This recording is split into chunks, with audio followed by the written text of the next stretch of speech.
Hello everyone, welcome to the channel. My name is Kaveri Shukla और इस video में हम लोग पार्ट 2 करेंगे। जो मैंने कल सीरीज स्टार्ट करी है 2023 के जो दिसंबर साइकिल का जो पेपर हुआ था उसके शिफ्ट का क्वेश्चन पेपर हम सॉल्व कर रहे हैं। ठीक है। और उसका जो डिस्क्रिप्शन में पीडीएफ भी मैंने अपलोड कर दिया है, आप जाके वहां से डाउनलोड कर लीजिएगा ये पीडीएफ। और प्लस क्वेश्चन सॉल्व होके उस पीडीएफ में मतलब सॉल्व करके मैंने उस पीडीएफ को अपलोड किया है। तो जितना भी मैं सॉल्व करती जा रही हूँ उसमें आंसर्स भी एक मार्क है, तो आप उसे डाउनलोड कर लीजिएगा और इसकी प्रैक्टिस करिएगा। ओके। और लेट्स स्टार्ट। अगर आपको मेरी वीडियो अच्छी लगती हो तो प्लीज चैनल को सब्सक्राइब कर दीजिएगा और वीडियो को लाइक कर दीजिएगा। और कमेंट करके आप मुझसे कुछ भी पूछ सकते हो, मैं उसका रिप्लाई जरूर करूंगी। आपको कोई भी क्वेश्चन में डाउट आ रहा हो या आपको इस एग्जाम से रिलेटेड कोई भी डाउट आ रहा हो या कुछ भी आपको पूछना हो तो आप कमेंट कर सकते हो। ठीक है, आप कमेंट करके मुझे मैसेज कर दीजिएगा, कमेंट कर दीजिएगा, मैं उसका रिप्लाई जरूर करूंगी। ठीक है। तो लेट्स स्टार्ट। और आई होप कि आपने कल पार्ट 1 देख लिया होगा। ठीक है। अब यहाँ पे हमने 60 क्वेश्चन नंबर तक तो कंप्लीट कर दिया था। 61 से करेंगे स्टार्ट। और जो न्यूमेरिकल क्वेश्चन मैं इसमें स्किप करूंगी, तो वो न्यूमेरिकल क्वेश्चन मैं अलग से पार्ट 1 पार्ट 2 करके अलग से वीडियोस अपलोड करूंगी। पहले थ्योरी पार्ट जल्दी जल्दी कंप्लीट कर लेते हैं। ठीक है। तो let's start. Which of the following are objectives of immediate payment service. ठीक है, ये बैंकिंग वाले यूनिट का क्वेश्चन है। इमीडिएट पेमेंट सर्विस जो है आईएमपीएस के बारे में तो आपको पता ही होगा। उसके ऑब्जेक्टिव्स पूछा गया है। ठीक है। तो देखते हैं क्या क्या यहाँ पे ऐसे ही स्टेटमेंट वाइज पैटर्न आप समझिए किस टाइप से क्वेश्चंस को फ्रेम किया जा रहा है, किस टाइप से क्वेश्चंस को पूछा जा रहा है। ठीक है। To enable bank client to use mobile instrument as a channel for accessing their bank account and remit funds, build the foundation for a full range of mobile-based banking services to serve the goal of RBI in digital payment, to make payments simpler with the mobile number of the beneficiary, to restrain a nationwide payment system facilitating one-to-one fund transfer. ठीक है। तो ए तो होगा। ठीक है। और इसमें ये डी ई भी ये डी भी होगा। ठीक है। To make payment simpler, payment को आसानी से बनाया जा रहा है कि ज्यादा से ज्यादा वाली जो जो बड़े अमाउंट की पेमेंट होती है तो उसको आसानी से हम पे कर सकते हैं। ठीक है। और ई नहीं होगा। ठीक है। Restrain a nation wide payment system facilitating one two one fund transfer, ये नहीं होगा। तो ए बी सी डी ये चारों इसके ऑप्शंस करेक्ट हैं। ठीक है। तो ये करेक्ट आंसर क्या हो जाएगा? Second, A B C D.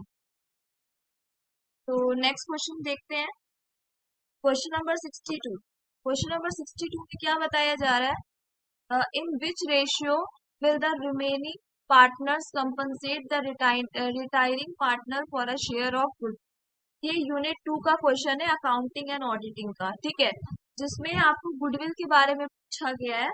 ठीक है। और पार्टनरशिप जो एक्ट 1932 के अकॉर्डिंग जो पार्टनरशिप वाला चैप्टर है उसका ये क्वेश्चन है। तो अगर आप देखिए, अगर एडमिशन होता है तो सेक्रीफाइसिंग रेशियो लेते हैं, लेकिन यहाँ रिटायरिंग पार्टनर की बात की गई है तो गेनिंग गेनिंग रेशियो इसका करेक्ट आंसर होगा। ठीक है। ये बहुत ही इंपॉर्टेंट टॉपिक है, इसको आप जरूर कवर करिएगा। प्रॉफिट शेयरिंग रेशियो रिगार्डिंग ये सब। ठीक है। चलिए ये देख लेते हैं। इस क्वेश्चन में पता नहीं क्यों मुझे थोड़ा डाउट है। अगर आपको इसका आंसर कुछ और लग रहा हो तो मुझे बताइएगा। ठीक है। Which one of the following is the allowable deduction as per the income tax act 1961 in respect of entertainment allowances paid to the government? The lower of 1/4 of basic salary of 5,000 or entertainment allowance received। ठीक है। Allowance receive. चलिए question number 64 देख लेते हैं। 64 में क्या बताया गया? Which of the following framework is considered as the open international standard for digital business reporting. ठीक है। इसका करेक्ट आंसर क्या हो जाएगा? XBRL reporting.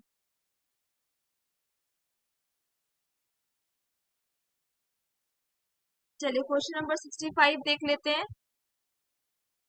Which of the following are relevant in technological innovation में क्या रेलिवेंट है? Most innovations are incremental, most innovations involve the commercial utilisation of ideas, सही है। इनोवेशन कैन नॉट, अब देखो यहाँ नेगेटिव पूछ लिया गया, जबकि यहाँ पे ऐसा तो हो ही नहीं सकता कि टेक्नोलॉजी से कुछ प्रॉब्लम आ रही हो, इनोवेशन ही नहीं हो रही हो, ऐसा तो हो नहीं सकता। तो सी ऑप्शन तो एलिमिनेट कर दीजिएगा, यहाँ पे सी आया है। ठीक है, इंट्रोडक्शन ऑफ इनोवेशन, अब देखो यहाँ फिर से नेगेटिव आ गया, कि इधर भी नेगेटिव आया तो ये कट कर दिया आपने। ठीक है, इधर भी सी आया, ये भी आपका कट हो गया, तो ऑप्शन ए बी ई इसका करेक्ट आंसर हो। ठीक है, इलिमिनेशन मेथड यूज कर सकते हैं, इसमें कुछ नहीं करना था। अगर आप पढ़ाई, अगर आपने इस टॉपिक को नहीं भी पढ़ा है, आपको नहीं पता इसका आंसर, लेकिन फिर भी अगर आपका प्रेजेंस ऑफ माइंड है और इसमें टेक्नोलॉजिकल इनोवेशंस की बात की गई है, ठीक है, तो इसमें देखिए सी और डी यहाँ पे नेगेटिव में। ठीक है, तो क्वेश्चन नंबर 65 का आंसर क्या हो जाएगा, ए बी एंड ई। अगर आपको ये क्वेश्चन नहीं भी आ रहा था तो भी अगर आप प्रेजेंस ऑफ माइंड लेके जा रहे हो, देख रहे हो, सामने से पता चल रहा है कि इनोवेशन में ये नेगेटिव वर्ड्स नहीं आएंगे, सी डी इलिमिनेट करके आप आंसर तक पहुंच सकते हो। तो क्वेश्चंस में कई बार ऐसा भी होता है कि बहुत सारे क्वेश्चंस आपके इस तरीके से भी निकल जाते हैं, इसलिए अपने दिमाग को एकदम शांत रखिए, प्रेजेंस ऑफ माइंड रखिए, अच्छे से क्वेश्चन को समझिए कि क्वेश्चन क्या पूछ रहा है। ठीक है, बहुत बार ऐसा होता है कि स्टूडेंट्स जो होते हैं, जैसे हमारे साथ भी हुआ है कि हम मतलब कि आप नॉलेज बहुत लेके चले गए, बहुत पढ़ा, पूरे दिन पढ़ा, अच्छे से पढ़ा, लेकिन फिर भी बहुत सारे क्वेश्चंस होते हैं जो हम उस टाइम पे प्रेजेंस ऑफ माइंड यूज ना कर पाए और वो क्वेश्चंस गलत हो गए। ठीक है, तो नॉलेज भी इस काम आएगी और प्लस आपका प्रेजेंस ऑफ माइंड दोनों। अब क्वेश्चन नंबर 66 देख लेते हैं। Which one of the following accounting concepts and conventions की, अब ये concepts and convention unit second का है, अकाउंटिंग एंड ऑडिटिंग का। Consumption, consider it reasonable to use the historical cost to record long life asset, लंबे समय तक चलने वाला मतलब गोइंग कंसर्न कन्वेंशन। ठीक है, तो बहुत सिंपल सा क्वेश्चन है, इसमें क्या एक्सप्लेन करेंगे। ठीक है, अब क्वेश्चन नंबर यहाँ पे क्वेश्चन नंबर यहाँ पे 66 नहीं 67, सॉरी, क्वेश्चन नंबर 67, ये क्या है, breach of promise to marry. ठीक है, breach of promise to marry मतलब शादी करने से मना, breach of promise to marry, तो इसका क्या हो जाएगा, वेंडिक्टिव डैमेज। ठीक है, फोर्थ हो जाएगा, और part performance as much as earn, तो बी का यहाँ थर्ड हो जाएगा, स्यू फॉर क्वांटम मेरिट, और एब्सोल्वेशन फ्रॉम ऑल ऑब्लिगेशन। ठीक है, इसका हो जाएगा यहाँ पे रिसेशन ऑफ कॉन्ट्रैक्ट, और mode of securing the specific performance of a negative terms of contract, sue for injection.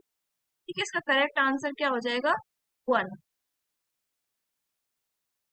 अगर आपको कोई क्वेश्चन में डाउट आ रहा हो तो पूछ सकते हैं। ये 68 वाला मैं स्किप करूंगी क्योंकि ये न्यूमेरिकल क्वेश्चन है जो हम लोग अलग पार्ट में कंप्लीट करेंगे। ठीक है, तो 69 देख लेते हैं।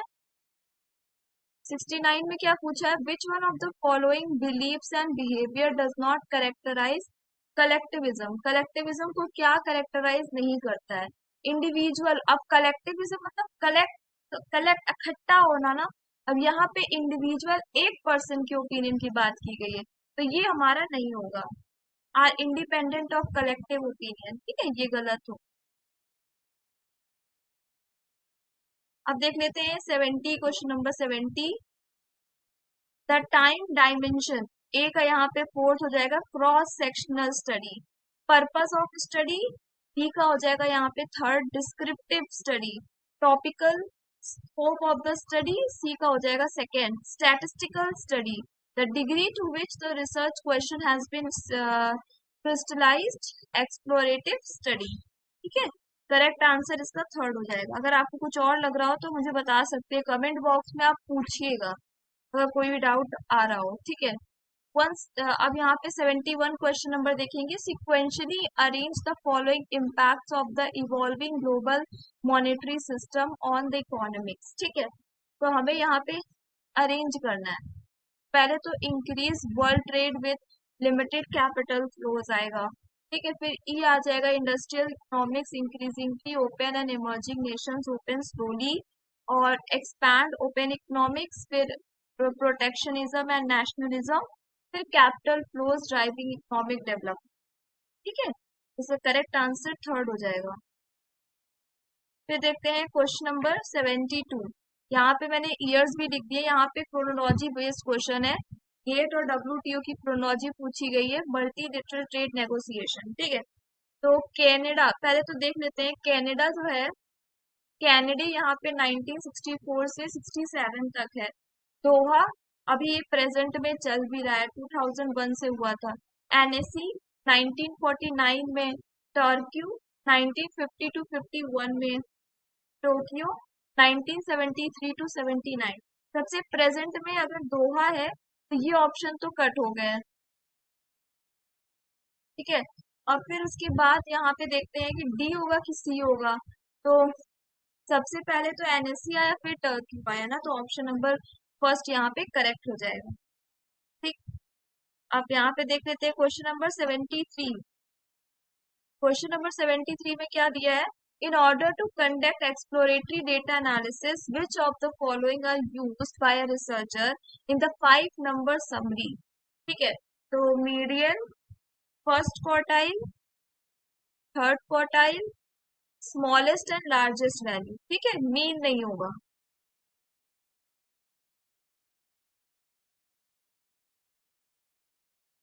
अब क्वेश्चन नंबर 74 देख लेते हैं।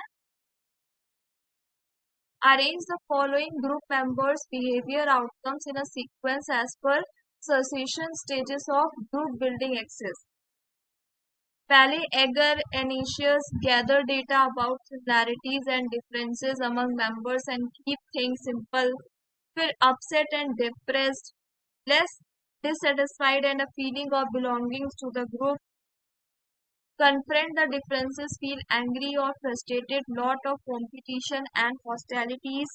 फिर enter dependence in personal relation, tendency to get involved in and problem solve. ठीक है, मतलब परेशानी से हम लोग प्रॉब्लम सॉल्विंग तक पहुंच गए। ठीक, हमें यहाँ पे ग्रुप बिल्डिंग प्रोसेस के बारे में अरेंज करना था कि एक मेंबर का बिहेवियर कैसा होता है। अब देखते हैं 75, क्वेश्चन नंबर 75। ये मैचिंग वाला दिया है, लिस्ट वन को लिस्ट सेकंड से मैच करना है। लिस्ट वन में बॉन्ड रेट्स एंड रिस्क बताया है, लिस्ट सेकंड में उसी को एक्सप्लेन किया है। तो देखिए, coupon rate, yield to maturity, interest rate risk, current bond yield. अगर आपको इसके बारे में नहीं पता है तो आप नहीं कर सकते। कूपन रेट क्या होता है? कूपन रेट होता है the annual coupon, the annual coupon stated interest payment divided by the face value of a bond। ठीक है, face value of the bond से डिवाइड किया जाता है। और yield to maturity, the interest rate required in the market on a bond. ठीक है, market में जो इंटरेस्ट रेट रिक्वायर्ड होता है। फिर आता है इंटरेस्ट रेट रिस्क, सी का हो जाएगा यहाँ पे थर्ड। It it